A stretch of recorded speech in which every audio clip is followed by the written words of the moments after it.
पंढरपूरची वारी करून पहा. त्या वारीमध्ये कोण कुठं राहतं, काय खातं, कुठं झुकतं कोणालाही माहिती नसते. आणि घराच्या शेजारी जर थोडस जर विचुकाट वाढलं ना तर आई 1000 वेळेस म्हणते, बाळा जाऊ नकोस, फार गवत झाले बरं का बाळा, जाऊ नकोस तिथे.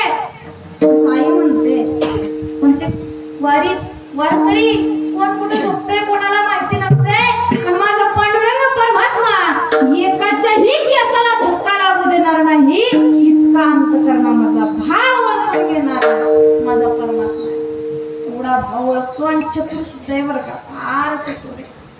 त्याच्या पुढे आपली काही चतुराई कामाची नाहीये, काहीच कामाची नाहीये. बोले शंकर माहितीत ना, हा बोल. तर देवाचं मंदिर कुठं असतं बरं, कुठं असतं देवाचं मंदिर? महादेवाचं. बरं जाऊ द्या, महादेवाचं सोडा, सगळ्या देवी देवताची मंदिरं कुठं असतात?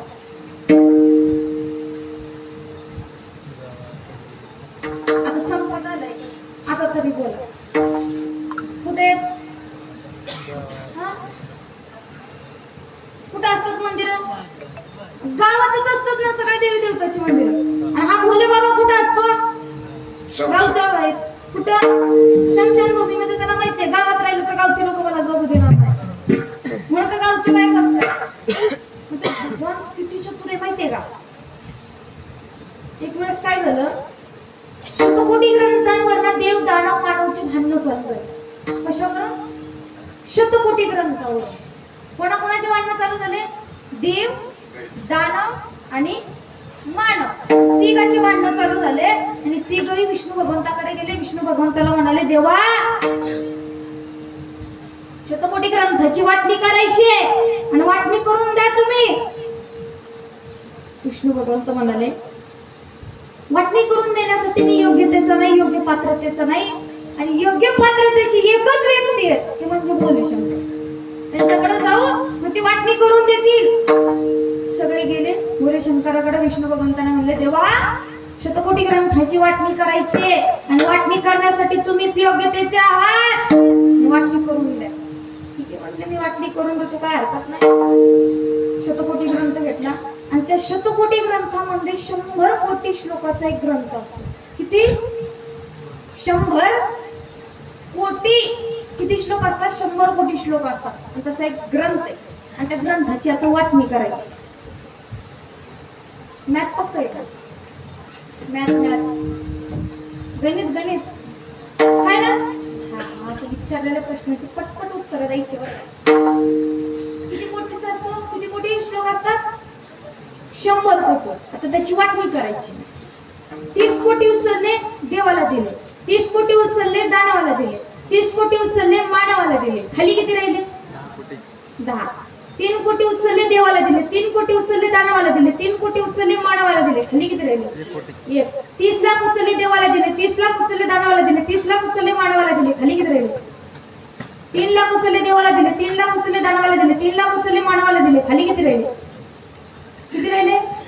30,000 देवाला दिले, 30,000 मानवाला दिले, 30,000 दानवाला दिले, खाली किती राहिले? किती? 3,000 देवाला दिले, 3,000 दानवाला दिले, 3,000 मानवाला दिले, खाली किती राहिले? किती? 1.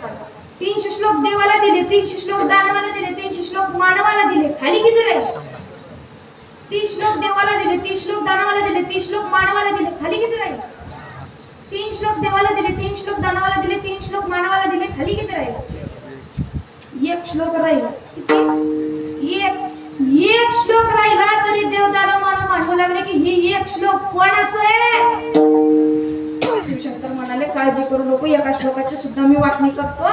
एका श्लोकामध्ये 32 अक्षर असतात आणि त्या अक्षराची सुद्धा मी वाटणी करून देतो. किती?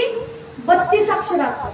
10 अक्षर उचलली देवाला दिली, 10 अक्षर उचलली दानवाला दिली, 10 अक्षर उचलली मानवाला दिली, खाली किती राहिली? किती? 2 अक्षर राहिली. तरी परत भांडू लागले की हे 2 अक्षर कोणाचं आहे? देव म्हणाले, अरे अर्धा तास झालं वाटणी करतोय. किती? अर्धा तास झालं वाटणी करतोय. मला एवढंही नको का? लोक स्थळ पाहून द्यायचे सुद्धा दलाली करतात. मला एवढंही नको का आता? ते म्हणाले, काय पाहिजे तुम्हाला? देव म्हणाले, तुमचं धन नको, दौलत नको, गाडी नको, संपत्ती नको, बंगला नको, पैसा नको, काहीच नको. फक्त हे 2 अक्षर मला द्या.